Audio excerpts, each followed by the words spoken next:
yung hamba ta. Hamba ng pinto niya. Pinto ni kay tata. Ayan yung design na sinasabi ko ta. Libre lang. Kasi kagabi tumawag po ako. Tinanong ko po kung may bayad po yung design. Tapos sabi niya wala. Tapos ang sabi ko po, sige kaya pagka lagyan mo na lang po ng design. Para medyo maganda naman po. Sabi ko, dyan sa inyo din po naman kukuha sila tita ng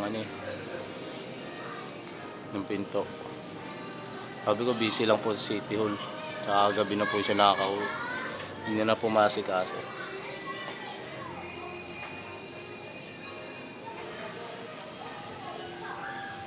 Yung mga puti-puti na yan, pinagpakuan po yan. Nakamasilya na po yan. Dahil na pag minasilyaan pa po yan ng pintor, matatakpan yan last, tapos babarnisan, pipinturahan. Tatanggal po yan. Ano po yung design to? Design.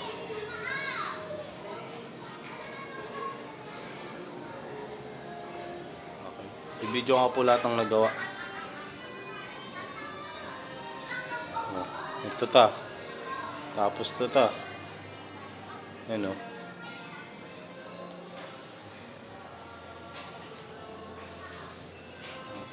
Linis niyan ta.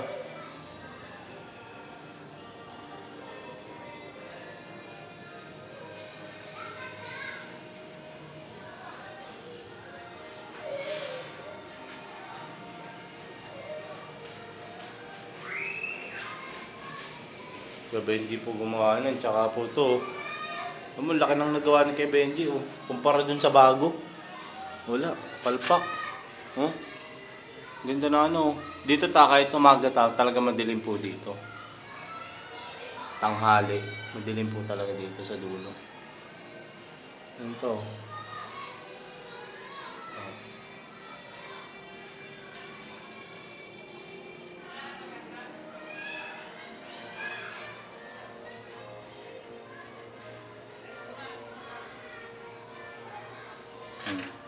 Sila lilinis ng gawa nila oh. Wala ka makikitang bukol-bukol ta. Wait lang po.